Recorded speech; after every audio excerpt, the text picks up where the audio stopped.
Amigos y hermanos, sean todos ustedes bendecidos en el nombre de nuestro Señor Jesucristo. Un saludo fraterno, cariñoso, en la paz del Señor, ¿no? Les ruego, por favor, me acompañen. Abramos junto a las Escrituras, Romanos capítulo 12. El apóstol Pablo escribe a los Romanos, capítulo 12, hermanos. Vamos a leer los versículos 2, 3, 4 y 5. Desde el versículo 2 hasta el versículo 5. Leo en el nombre del Señor Jesucristo. Dice, no os conforméis a este siglo, sino transformaos por medio de la renovación de vuestro entendimiento, para que comprobéis cuál sea la voluntad de Dios, buena, agradable y perfecta.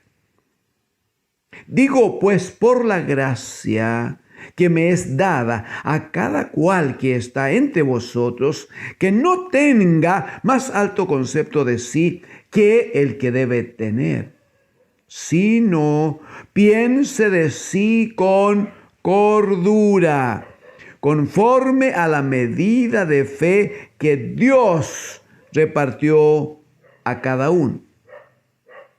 Porque de la manera que en un cuerpo tenemos muchos miembros, pero no todos los miembros tienen la misma función, así nosotros, siendo muchos, somos un cuerpo en Cristo y todos miembros los unos de los otros. Amén. Amén al Señor. Gracias al Señor. Muy bien. Hemos examinado recientemente, día recién pasado,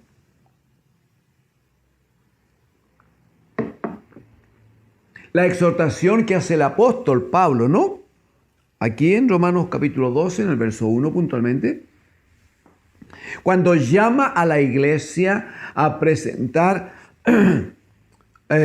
vuestros cuerpos, dice él, en sacrificio vivo, santo, agradable a Dios, que es el culto racional, el culto que el Señor espera, un culto con sabiduría.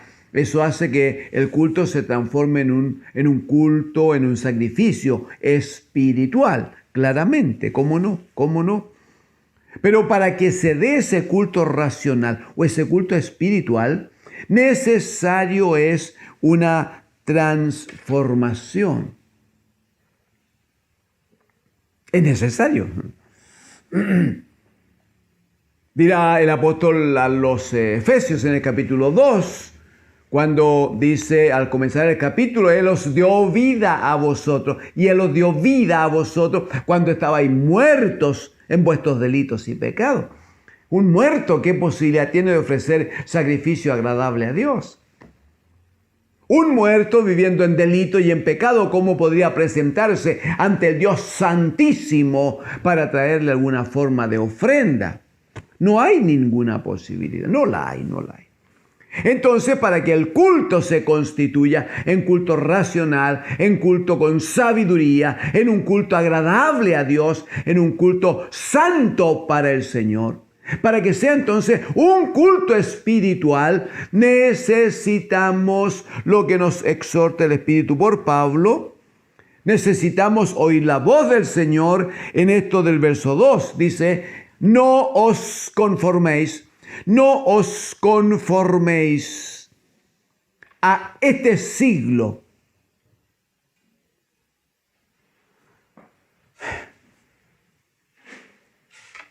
La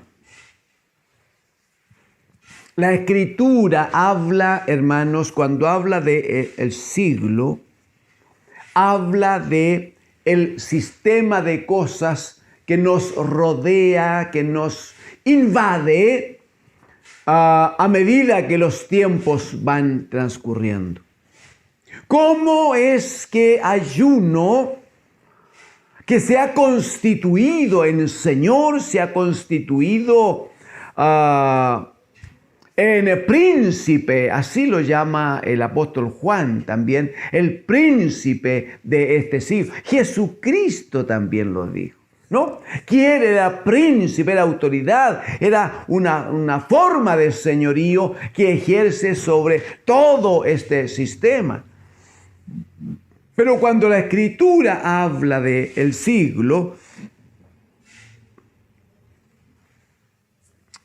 por ejemplo, si nosotros repasamos algunos textos de las Escrituras, va a decir que Dios el Padre le ha dado a su Hijo un gran nombre,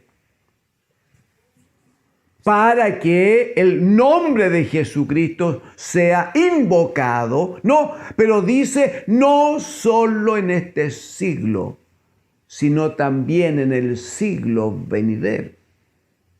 En ese contexto es que el Padre puso todas las cosas bajo los pies de Cristo. Es un texto que conocemos, pero me importa hacer el paralelo para establecer que cuando habla de este siglo, no está hablando de, como nosotros lo entendemos, la consecuencia de 100 años a partir de un punto y que termina en el otro. No, es, si me permite la figura, es un siglo movible. Siempre va iniciándose y va terminando o va avanzando según van avanzando los tiempos. Ese es el punto. Entonces, ¿qué dice? No os conforméis a este siglo, a esta forma de vida, a este sistema. Ese es el punto. No se conformen a lo que hacen todos en este tiempo sin ser parte del reino de Dios. Esa es la figura.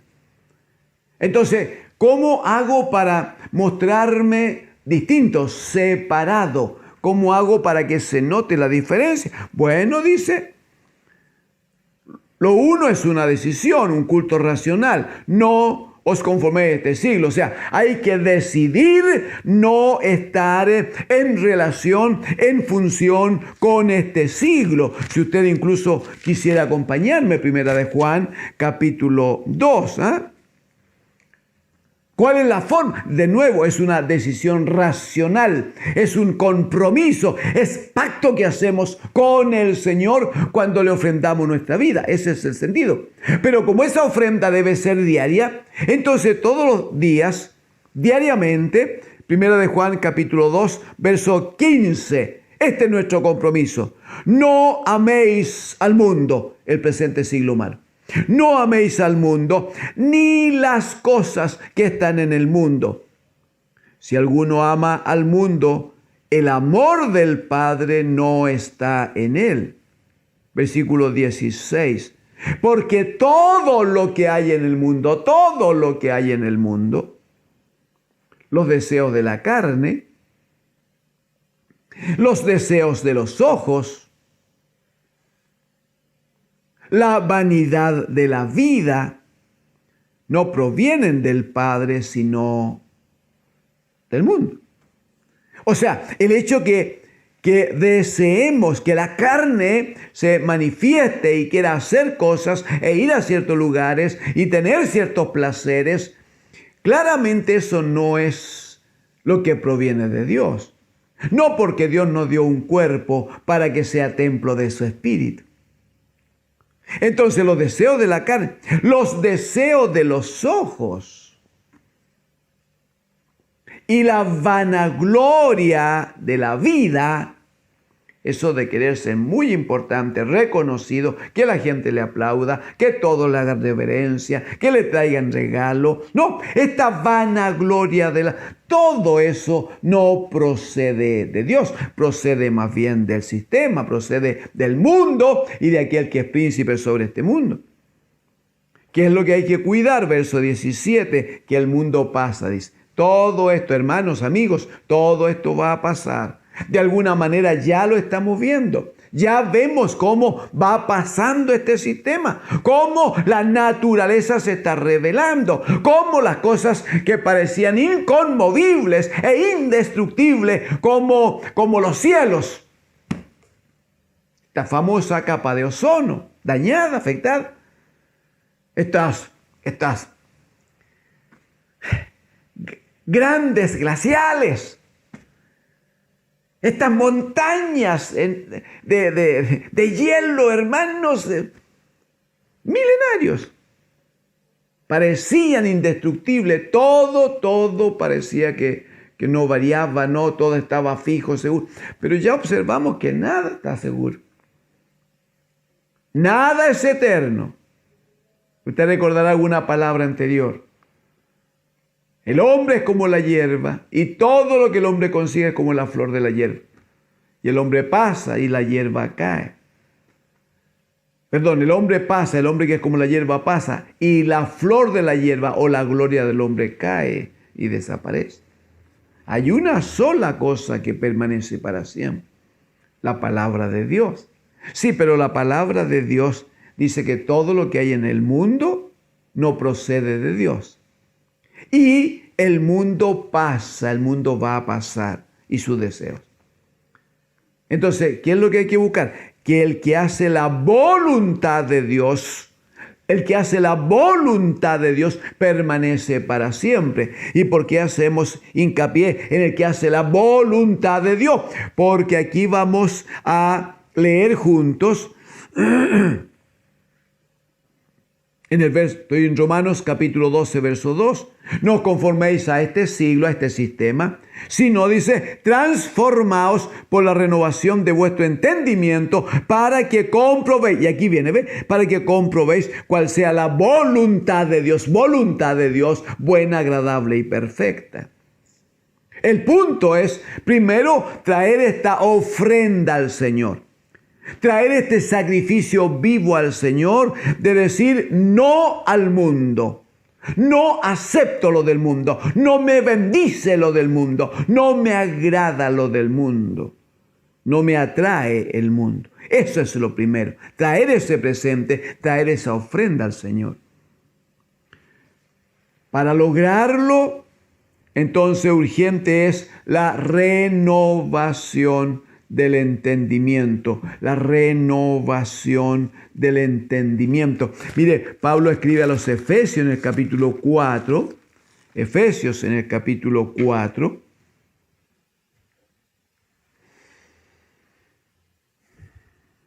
en el versículo 22 y 23, por favor.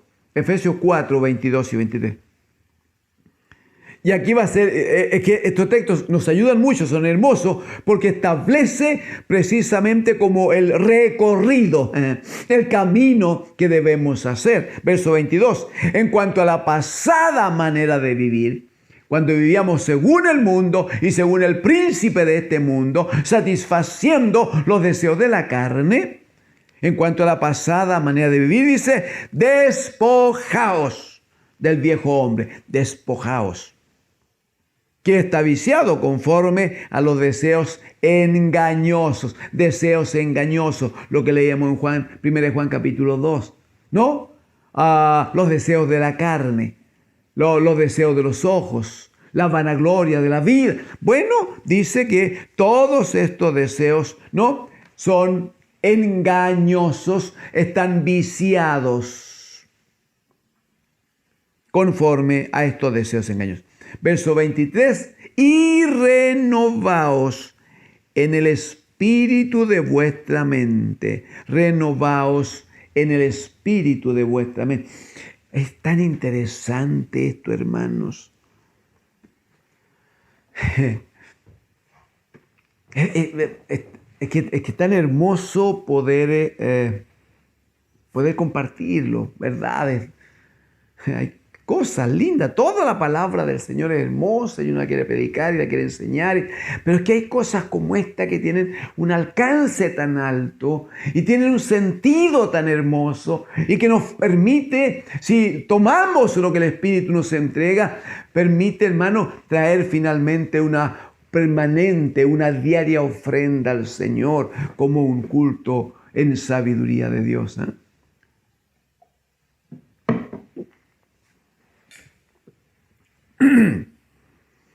Por favor, una vez más, en Romanos 12:2. No se conformen a este siglo. Ese es el punto. Rechacen. sino, urgente, transformaos por medio de la renovación de vuestro entendimiento. O sea, desechar el viejo hombre, desechar las cosas del sistema y renovarse, dirá Pablo a los Efesios, en el espíritu de vuestra mente. Sí, porque no olviden, no perdamos de vista, por favor, que Juan 6:63 dice, el espíritu es el que da vida. El espíritu es el que da vida. Si el espíritu de Cristo no está en nuestra mente, entonces la mente está muerta. Y porque está muerta, entonces caminan los deseos de la carne y hace los deseos de la carne. ¿Qué necesitamos? Renovación del entendimiento, dirá aquí. ¿Qué necesitamos? Ser renovados en el espíritu de nuestra mente, dirá Pablo a los Efesios. O sea, debe el espíritu de Cristo tomar control y gobierno de toda nuestra mente, de todo nuestro pensamiento, de todas nuestras decisiones. Nuestras emociones deben ser sujetadas, hermanos. Deben venir a estar sujetas a la voluntad de Cristo y a las cosas que a Él agradan. Amén. Muy bien. Si no transformaos por medio de la renovación de vuestro entendimiento. ¿Y cuál es el objetivo? Llegar a comprobar, dice, para que comprobéis cuál sea la voluntad de Dios, la voluntad. Bueno, aquí en la traducción de Reina de Valera 1960, que es la que usamos, es la que yo uso también, dice, para que comprobéis cuál sea la buena voluntad de Dios, agradable y perfecta. La buena voluntad de Dios, agradable y perfecta. Está bien, hermanos, todo está muy bien, es palabra del Señor. Solo que yo prefiero, por una recomendación que hay de algunas traducciones anteriores, más cercanas al original, leer la última parte como se dice, para que comprobéis cuál sea la voluntad de Dios. Voluntad que tiene 3 características: buena, agradable y perfecta. ¿No? Espero que le ayude la explicación. Para que comprobéis cuál sea la voluntad de Dios. Porque cuando se dice cuál sea la buena voluntad de Dios, alguien podría preguntarse, ¿acaso existe una mala voluntad de Dios? Y claramente eso no existe. Está hablando de las características, de las cualidades de esa única voluntad de Dios, que es buena, agradable y perfecta. Ahora, para entender un poquito cómo es esta voluntad de Dios buena, agradable y perfecta, necesitamos ir a Juan capítulo 6. Acompáñenme, por favor.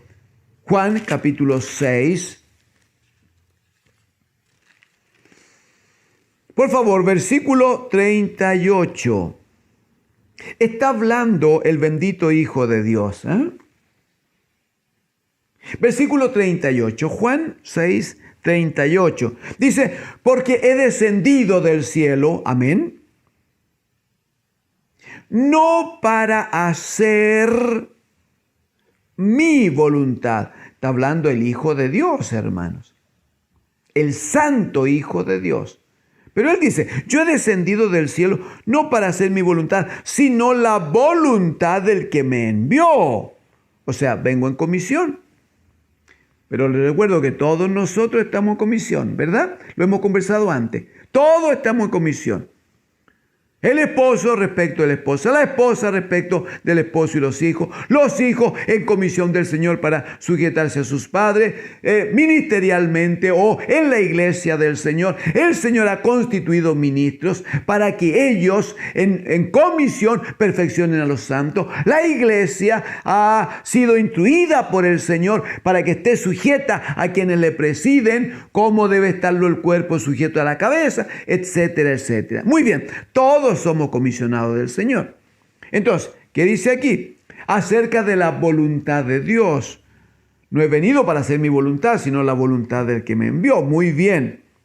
Versículo número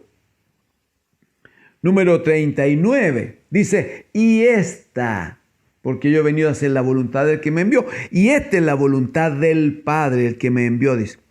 Que todo lo que me diere, amén, que todo lo que me diere, no pierda yo nada, sino que lo resucite en el día postrero.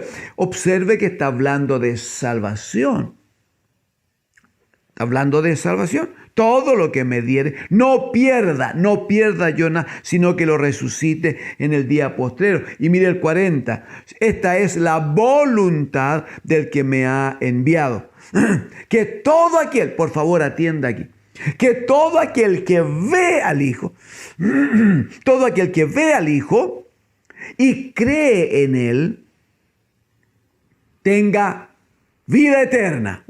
Aleluya, aleluya. Insiste en lo de la salvación, tenga vida eterna. Dice, y yo le resucitaré en el día postrero. Y yo le resucitaré en el día postrero. Observe, por favor,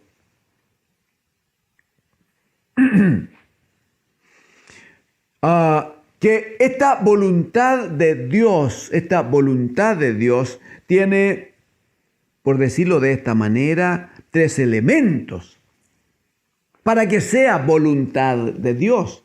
La primera es la obediencia. La obediencia. Verso 39.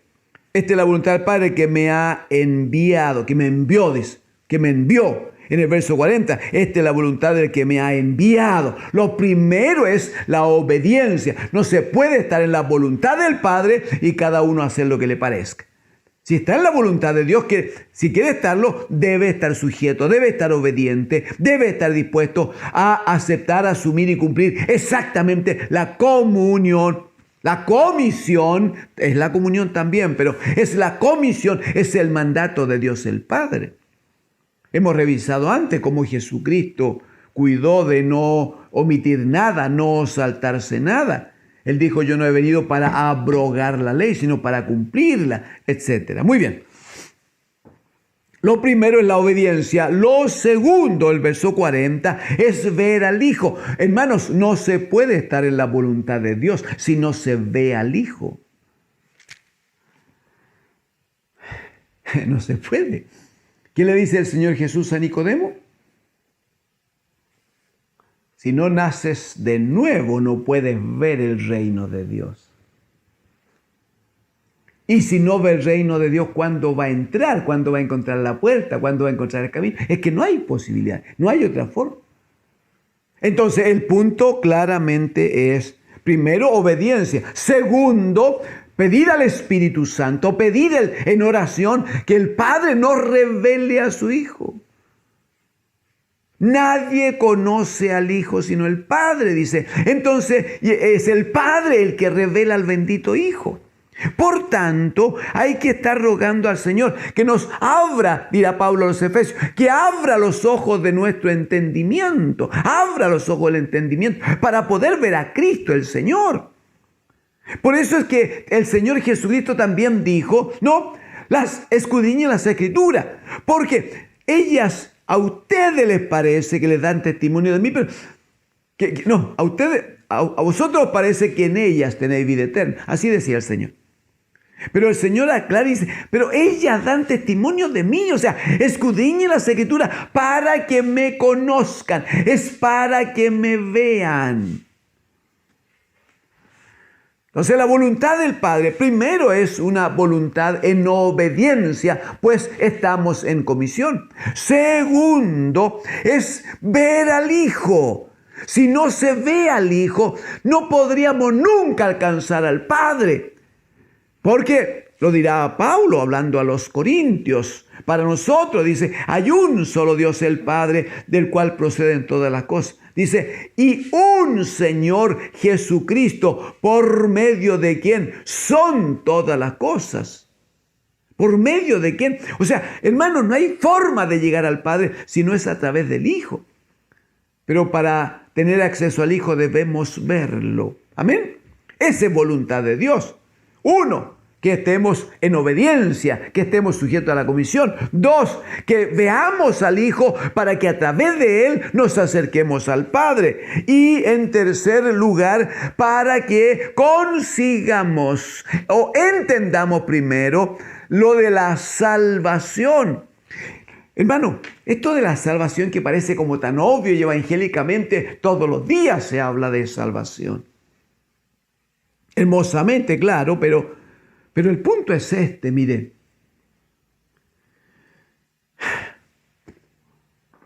Cuando nosotros venimos al Señor, cuando todos venimos al Señor, todos venimos muertos. Romanos 6:23, la paga del pecado es muerte. ¿Y quiénes habían pecado? Romanos 3:23. Por cuanto todos pecaron, todos están destituidos de la gloria de Dios, hermanos. Si nuestros padres pecaron, Adán y Eva pecaron y fueron muertos, echados fuera de la casa, todo lo que de ellos proviene, ¿cómo podría tener alguna forma de vida si venimos de una parejita de muertos? Todos los que han engendrado después vienen muertos, hermanos. ¿Cuándo cobramos vida? Cuando venimos a Cristo el Señor. ¡Aleluya! Cuando se nos abren los ojos y aparece la luz en nosotros, cuando venimos a Cristo el Señor. Cuando nuestra existencia toma esperanza, cuando venimos a Cristo el Señor. Por eso que en el orden está dicho de esa manera, que antes hay que ver al Hijo, hay que ver al bendito Hijo de Dios. Si le vemos, le reconoceremos, el Espíritu tratará con nosotros, podremos escuchar y entender la palabra del Evangelio, que Cristo murió por nuestros pecados conforme a la Escritura, que fue sepultado, pero sobre todo que Dios entenderemos, el Espíritu nos ayudará, el Espíritu alumbrará nuestro entendimiento para aceptar y entender y glorificar a Dios, porque el Padre levantó a Jesús de entre los muertos y le ha sentado a su diestra como Señor y Cristo. Todo esto, amados hermanos, es ver al Hijo, aleluya, porque al Hijo no se le ve una vez al año para Navidad, como el bebito allí que está, que necesita apoyo, y a uno le da penita porque estuvo en el pesebre. Hermanos, eso es un pedacito, nomás es un momento que el Señor debió vivir en obediencia, en humillación. Al Señor se le puede ver solo colgando en la cruz con su corona de espinas y ese dolor enorme que tuvo por nosotros. Gloria a Dios porque Él pudo hacerlo, pero no es solo eso, hermanos. Cuando los hermanos se quedan viendo al Jesús de la cruz, entonces se llenan de la idea de que Jesús, que murió por nosotros, entonces está consagrado por el Padre a que siempre esté al servicio nuestro, y lo mandamos y le decimos haga esto y vaya esto y atienda esto, y el día que el Señor no nos sana un enfermo, nos enojamos con Él porque Él no nos obedeció la oración de 3 minutos que yo hice, hermanos. La voluntad del Padre es que veamos al Hijo, pero lo veamos coronado. Hebreos capítulo 2 dice, porque aunque nosotros no vemos que todas las cosas le estén sujetas, sin embargo dice, pero vemos, ahí está, ve, pero vemos aquel que fue hecho poco menor que los ángeles, lo vemos, aleluya, coronado de gloria y de honra a causa de los padecimientos de la muerte. Ese es el punto entonces. Entonces, estar en la voluntad de Dios, acercarnos a la voluntad de Dios, venir a la voluntad de Dios, es primero reconocer que debemos vivir en obediencia, porque todos nosotros estamos bajo comisión. Segundo, que tal como está dicho por el bendito Hijo, nosotros debemos aprender a ver al Hijo, como el Señor, como el Rey, como el que gobierna, para que en Él, en ese Cristo glorificado, consigamos salvación y vida eterna. Esto es, la muerte ya no tenga. Amén. La muerte, si estamos en el Cristo resucitado, el Cristo que venció la muerte, ni la muerte podrá con nosotros. Porque en Él, dice la Escritura por Pablo, somos más que vencedores. Él fue, permítame terminar en esto entonces, Él fue el que, habiendo vencido y roto, aleluya, las ataduras de la muerte, dirá Pablo a los Corintios, Él fue resucitado por el Padre, dice, como primicias de tal manera que nosotros, sus hermanos menores, la iglesia del Señor, se constituya en la recolección de los frutos finales, la cosecha que hará Dios el Padre en Cristo su Hijo cuando Él venga a buscarnos como su muy amada iglesia, como la esposa del Cordero.